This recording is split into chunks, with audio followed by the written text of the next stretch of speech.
Pessoal, vamos continuar com o Evangelho de Filipe hoje. E peguei várias passagens. Hoje eu tentei trazer um estudo um pouco leve. A gente parou nesse, que foi o 115. Não vou relê-lo. Mas só uma observação, né? Que eu estava relendo ele hoje, e ele fala muito sobre a gente vai se associar àquilo que é da nossa semelhança. Semelhante atrai semelhante, né? É uma ideia até corrente hoje em dia no nosso mundo, né? Em termos de vibração, de contato, né? Mas essa passagem de que a gente precisa se tornar aquilo que a gente busca, me lembrou muito aquela passagem de se queres trilhar a senda, é preciso que você se torne a própria senda, né? Que você precisa bater na porta para a porta ser aberta. Você não vai ficar parado na frente da porta esperando alguém abrir. Você precisa bater, você precisa subir a escada, você precisa se aproximar do divino e não só esperar que o divino venha até você. Então, esse sentido de que há um trabalho que cada um de nós precisa fazer, que a gente vai tentar se assemelhar à natureza crística. Quanto mais a gente busca se assemelhar àquilo que a gente procura, mais aquilo que a gente procura se aproxima de nós. Então, isso me lembra muito as passagens também relacionadas aos mestres, né? Que quem procura, quem tenta, encontra, né? Nesse sentido, que Jesus fala bastante, né? Só para a gente lembrar que essa é a tônica gnóstica, né? A gente ter essa responsabilidade da gente se tornar um veículo para o divino, da gente se capacitar e nos tornarmos luz para que a luz possa brilhar em nós também, que não é uma coisa passiva. O gnóstico tem essa atitude ativa em relação à vida espiritual, né? Bom, hoje a gente vai para o 116, né? E aqui eu não vou reler tudo isso aqui a gente já passou, mas só lembrando que a gente está sempre assim se baseando nessa ideia da cosmogonia gnóstica, né? Da emanação do da díada, que é a pronoia, e aqui o foco que eu queria dar hoje, né? Que tem essa ideia do Christus como a coroa dos éons e essas quatro luzes. E que a gente viu lá no texto, né? Eu trouxe esse aqui comparando com uma passagem do Evangelho de Filipe, esse aqui está no Apócrifo de João, né? Mas a gente viu que lá no texto, aqueles que são como Cristos, eles se equiparam ao homem, aqui a luz número 1. Né? Aqueles que são filhos do homem, ou seguidores do Cristo, em um grau muito elevado, não só o crente que segue, né? Eles são equiparados à segunda luz, que é Oriel, ou os filhos de Sete, né?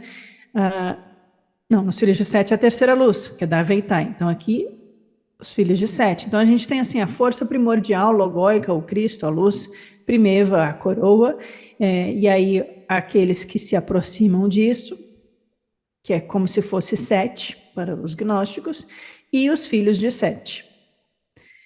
Esses três são colocados, esses que estão nesse andar da carruagem, nesse aspecto do caminho, da senda espiritual gnóstica, eles são considerados aqueles que já se salvaram.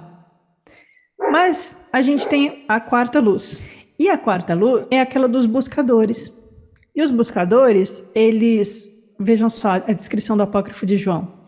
Eles eram ignorantes do pleroma, não se arrependeram imediatamente, persistiram no erro e finalmente se arrependeram. Então, eles são aqueles que estão assim balançando ainda no caminho. Eles têm um grau de desprendimento ou de arrependimento, que arrependimento do quê? Das nossas atitudes errôneas, né? A gente conseguir sair desses arcontes grudados em nós. Mas a gente vai, a gente volta e a gente vai de novo, né? E os que estão associados a essa luz é Elelete, que lá em Pir Sofia é o anjo que vem ajudar a Pir Sofia, é o que se aproxima da humanidade. Então aqui estão tá os arrependidos, os que sobe, cai e depois sobe de novo, né? Os que estão na senda, né? No início da senda. Vai fazer sentido agora no próximo, porque eu trouxe isso. Então, hoje a gente vai pegar o 116, que é o do nosso drive, do Evangelho de Filipe, que diz o seguinte: aquele que é escravo contra o seu desejo será capaz de tornar-se livre. Aquele que se tornou livre devido ao favor de seu mestre e depois vendeu-se como escravo novamente, não será mais capaz de ser livre. Os dois autores que eu peguei, né? O Wilson diz o seguinte: Nos termos do pensamento gnóstico, o homem que é escravo dos poderes cósmicos, contra sua vontade, pode alcançar a salvação, que é escapar deste mundo e da prisão do corpo. Ele... Nossa, ficou ruim a tradução. Eu copiei alguma coisa errada na frase e cortou uma frase. Mas, bom, em termos de pensamento gnóstico, o que é ser escravo? Então, o que se torna livre é o que é escravo contra o seu desejo. Então, ele não é escravo do desejo. Quem é escravo do desejo permanece escravo. Quem consegue vencer os seus desejos torna-se livre. Aquele que se torna livre devido ao favor de seu mestre e depois vende-se como escravo novamente, não será mais capaz de ser livre. Ai, ai, ai. Por isso que eu lembrei dessa passagem anterior aqui do Apócrifo de João, que tem aqueles que, primeiro, eles são ignorantes, aí eles têm um vislumbre do pleroma, aí eles se arrependem, depois eles caem, aí eles se arrependem de novo. Esse momento aqui do nosso caminhar espiritual que a gente ainda não concretizou a iniciação crística, o toque da libertação da Sofia, né? A gente ainda está um pouco escravo do desejo e o nosso mestre pode nos ajudar a ser livre. Aqui tem esse movimento que é, olha, o seu mestre, ele dá a graça a você, ele te auxilia a se elevar, né? Ele te puxa para cima e te ajuda a se tornar livre. Mas se você se vende novamente como escravo, aí a coisa complicou. E o que é escravo para o gnóstico? É você se submeter às forças dos poderes cósmicos, dos arcontes. Você se submeter de livre, espontânea vontade e consciência às forças do desejo, tendo consciência de que há um caminho para a libertação desse desejo, aí a coisa fica mais feia. A forma como eu li, pode não ser isso. E aqui o Andrew Philip Smith também vai falar: o fato do homem livre poder vender-se novamente à escravidão sugere que um pneumático pode deixar de ser pneumático a qualquer momento. Existe na tradição espiritual, de algumas escolas esotéricas, a ideia de que até certa etapa do caminho espiritual, a gente pode cair e perder aquilo que a gente conquistou. Até certa iniciação, até certa etapa antes da libertação, antes do que lá no budismo eles chamam de libertação do samsara, né? Antes de conseguir vencer esse último, que lá no Buda é o encarar a si mesmo, o demônio que é você mesma, né? Você ainda pode cair no caminhar. E aqui essa passagem me passou um pouco essa ideia de que a gente se torna livre quando a gente vai vencendo os arcontes e que o mestre pode ajudar, mas que se a gente tendo consciência, a gente vende a nossa alma aos arcontes em troca de favores no mundo, aquela ideia da barganha com o diabo que ficou na Idade Média, né?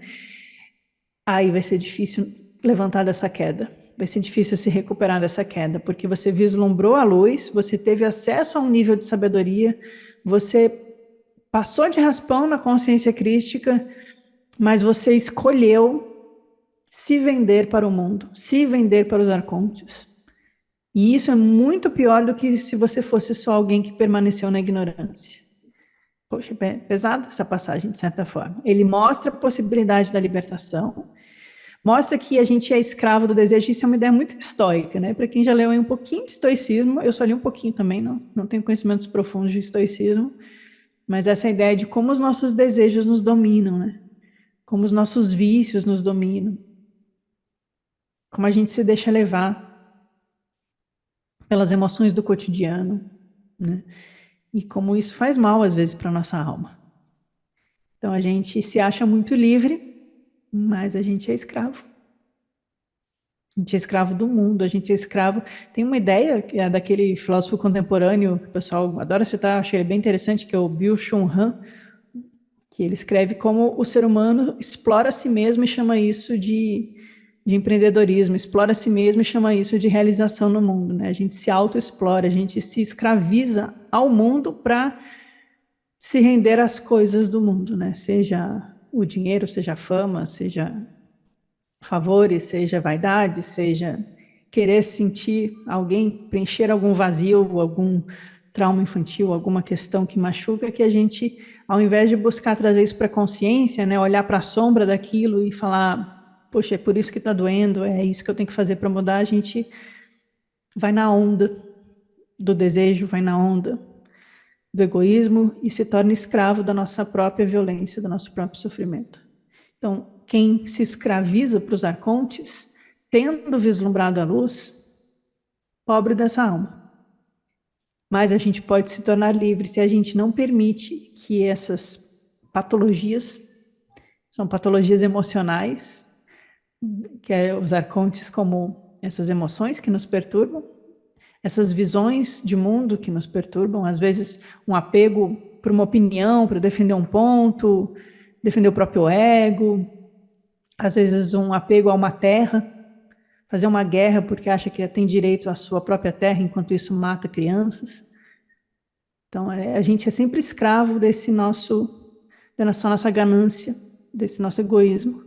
E isso não nos torna livres. A gente se acha livre, mas a gente não é livre. A gente pode ser independente dos nossos pais, ter o nosso emprego, mas a gente depende do nosso chefe, depende do nosso emprego, depende da roda social funcionando, das pessoas terem interesse em comprar o nosso produto, o nosso serviço. A gente depende do lavrador, a gente depende de quem dirige o caminhão, a gente depende do caixa do supermercado, a gente depende de todo mundo. A gente é interligado na humanidade. Então, quando a gente faz mal para o outro, a gente está sendo escravo dos arcontes. E eles estão rindo na nossa cara, dizendo, te peguei direitinho, você vai continuar tendo seu destino atrelado a mim e fazer só o que eu quero, porque eu que estou te dominando. Não é a sabedoria, não é a consciência crística, não é o logos, não é a razão, é o desejo dos arcontes que nos domina. E aí o mundo fica desse jeitinho que a gente vê. Fala, Jane.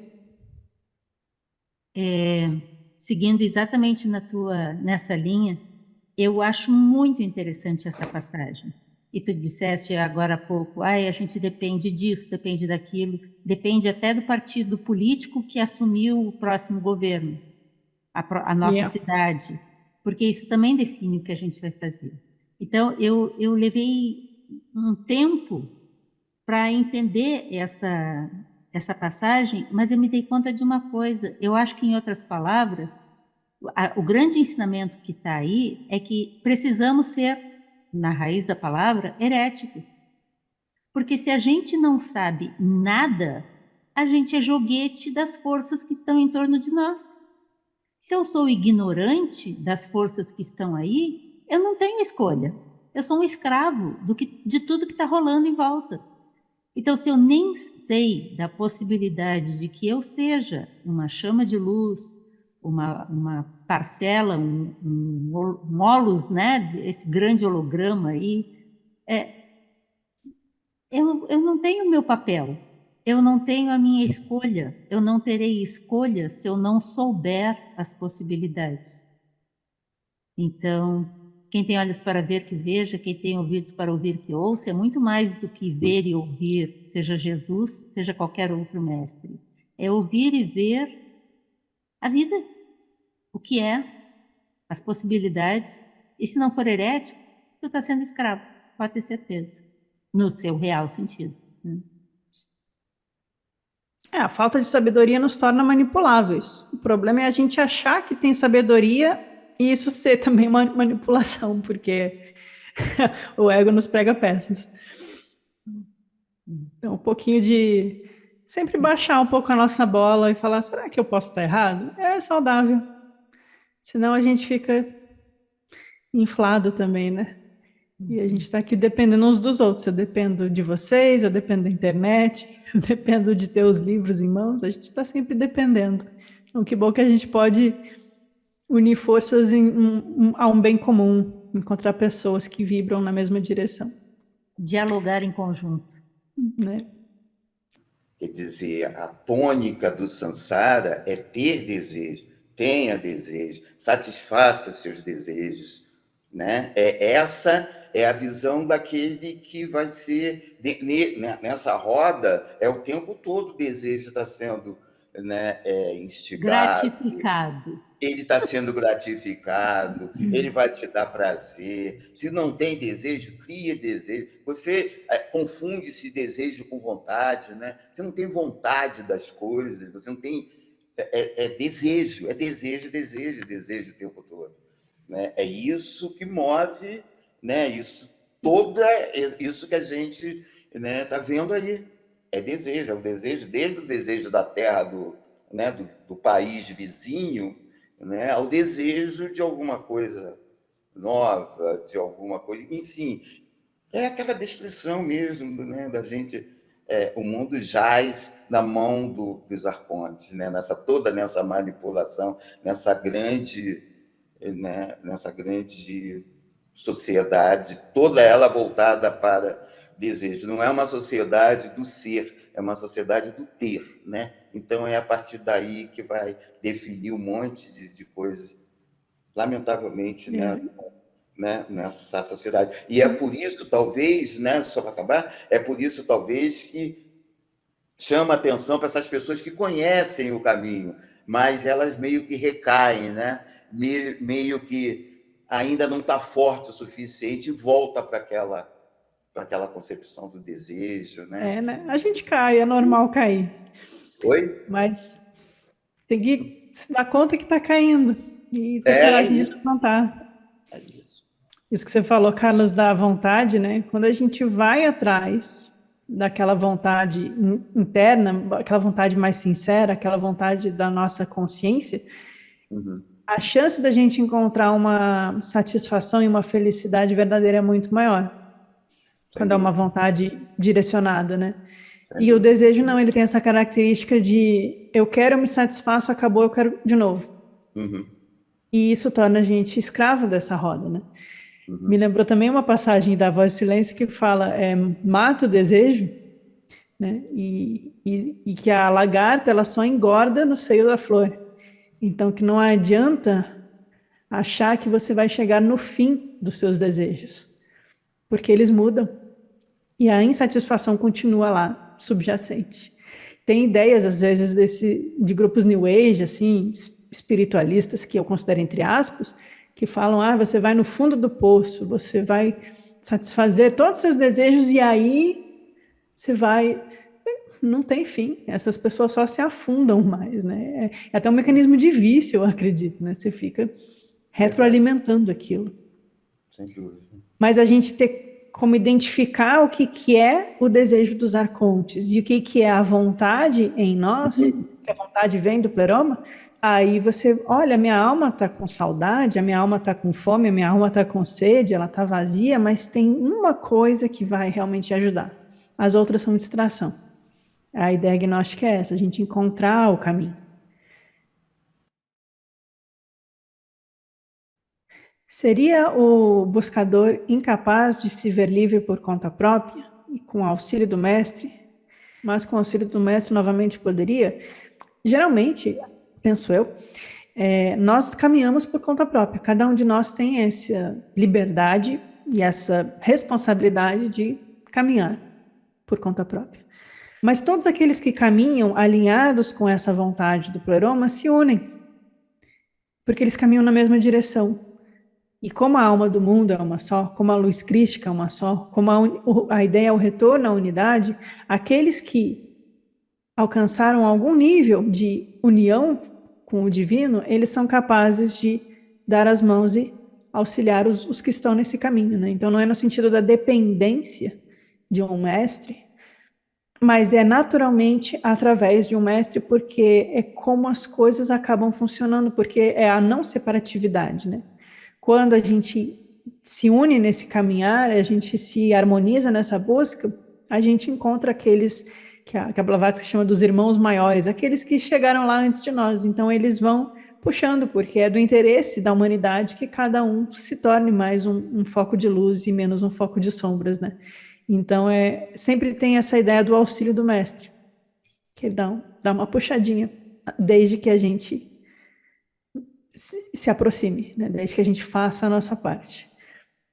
Não por dependência de um iniciador, mas é a ordem natural das coisas, ter alguém que te Te auxilia porque você se aproxima da unidade.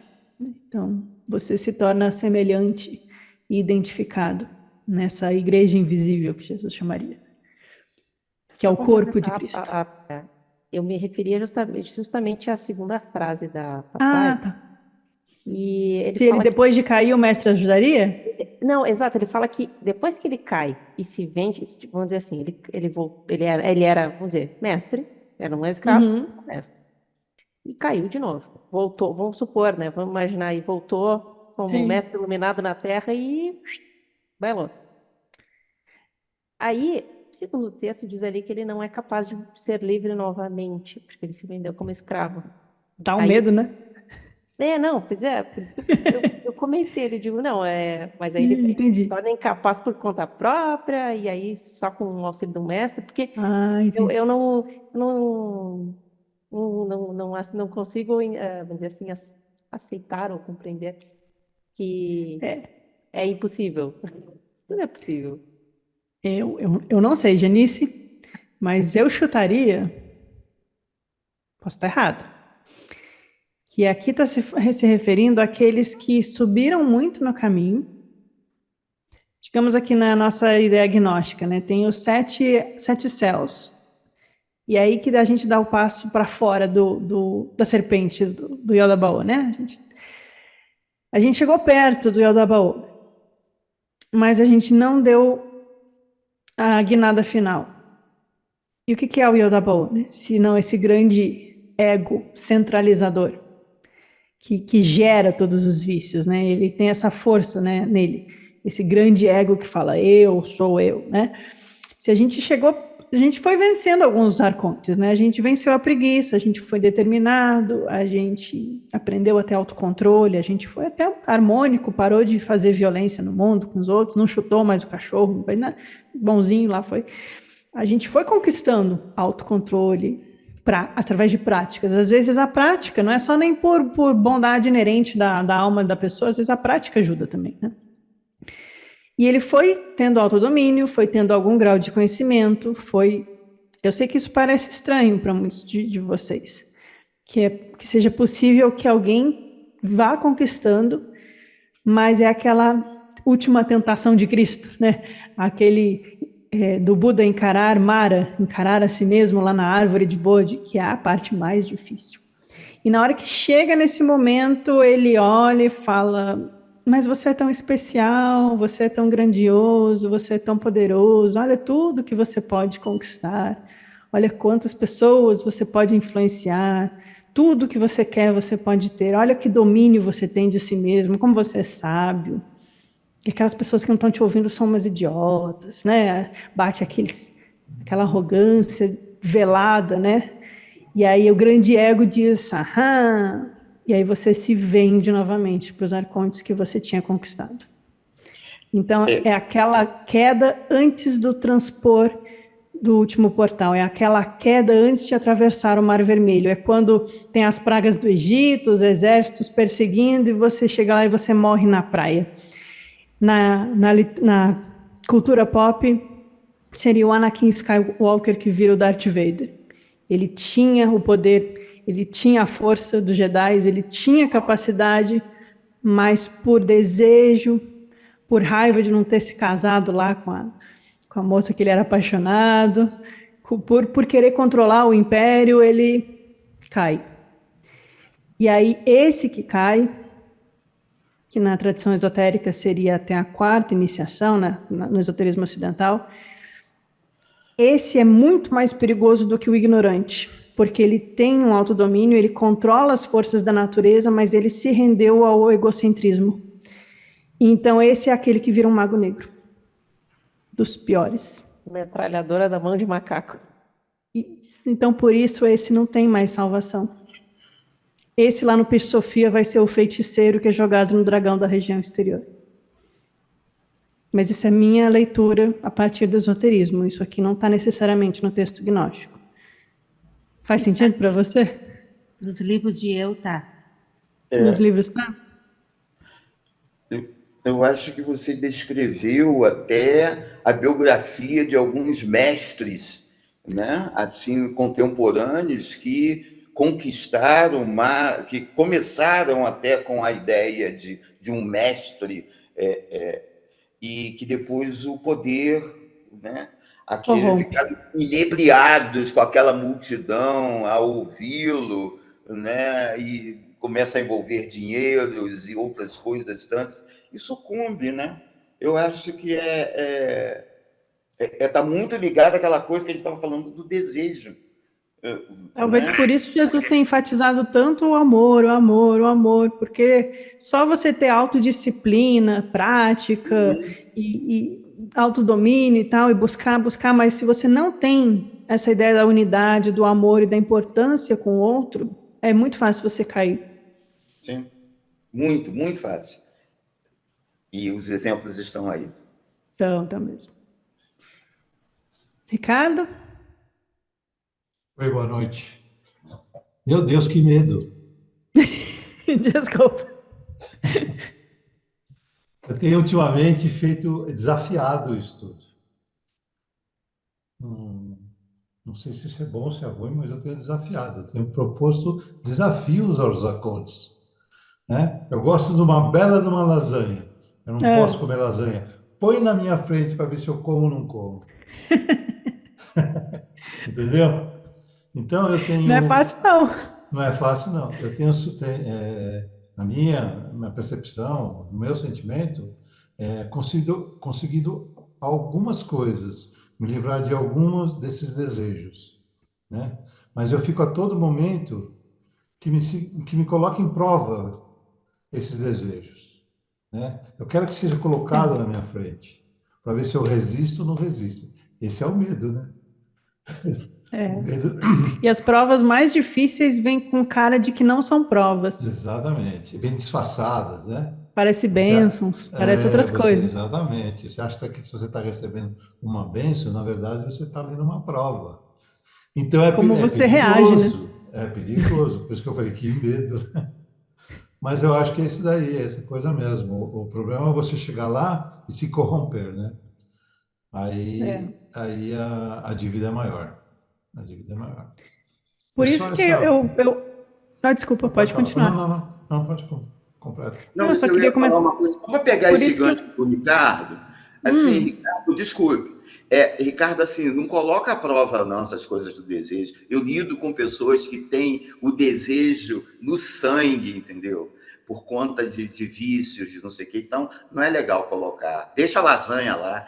Não, É melhor por isso que dá medo, mas eu tenho que Não, colocar, deixa a eu tenho que lasanha lá. superar E isso. quando você estiver na frente de uma que não foi pedida por você, você só olha para ela e diz assim, tá, pronto, assim, deixa rolar. Vocês conhecem, falando em provas e o exemplo da lasanha do Ricardo e o comentário do Carlos, vocês conhecem aquela historinha budista dos dois monges que estavam andando perto de um rio e um deles carregou uma mulher? Vocês já ouviram essa? Sensacional. Eu vou contar ela rapidinho para vocês. Eram dois monges do budismo Theravada, que eles fazem votos monásticos, que eles não podem nem encostar nas mulheres. É uma coisa assim, quase meio tipo os muçulmanos, assim. Bem religioso, mas não importa. Importa o teor da mensagem, né? E eles estão andando, eles não podem encostar nas mulheres, é contra as regras. E aí tinha uma mulher machucada na beira de um rio, torceu o tornozelo, sei lá, e aí um dos monges pega ela no colo e carrega ela até a vila. E o outro fica horrorizado. Mas você está quebrando os seus votos, você vai encostar nessa mulher. Né? Aí eles caminharam por horas e horas, e ele carregando. E ele chegou na vila e colocou ela lá na enfermaria, achou a família dela, enfim. E aí o outro fala, como que você rompeu seus votos, ficou aí carregando essa mulher? Aí o outro monge fala, eu já deixei ela, você ainda está carregando. Exatamente. Porque você está preso à ideia de que eu não posso tocar na mulher, e aí isso ficou carregando na mente dele muito mais do que o que só ajudou, e pronto. Né? Então, às vezes, é isso, a gente se coloca numa dificuldade, mas ela está mais na nossa mente do que na apreciação. Claro que se a gente está lá de dieta, a gente não vai comer lasanha, não estou nem falando do seu exemplo, Ricardo. Mas, às vezes, o não comer e ficar pensando nela carrega muito mais ela do que o simples dar uma garfadinha e comer um pouquinho menos do que da última vez. É o assunto que nós tivemos na semana passada. Eu coloquei aqui nessa imagem a lembrança da cosmogonia do apócrifo, justamente porque é só aqui na quarta luz, que é mais próxima da humanidade, que tem essa ideia dos que se arrependem e caem e depois voltam. Passando dessa etapa, aí se aproxima dos pneumáticos que se libertaram, dos filhos do Filho do Homem e do próprio Cristo, né? E aí não tem mais queda. Pelo menos em como eu tenho visto o ensinamento gnóstico. Tem essa ideia de que os que se aproximam, porque o Elelete é a luz dos eons, a luz divina próxima do Cristo, que é o que é capaz de interceder. Ele é a luz onde está a Sofia. Então, o que se relaciona à Sofia, que se relaciona ao mundo, é essa luz que ajuda os que sobem um pouquinho, se arrepende, cai e volta de novo. Mas passando dali, aí vai. O difícil é essa passagem. O difícil é romper a ignorância do Yodabaô. E tem todo o desafio de não se tornar escravo dos nossos arcontes, dos nossos desejos, mas também não se tornar um neurótico repressor. Sim. Porque não ser neurótico e ser reprimido é continuar escravizado. É igual o exemplo da mulher que é carregada. Você continua com aquilo no seu estado mental, você não se libertou, você só segurou. Complicado, né, gente? Então, a vida é um eterno laboratório de experiências e provações.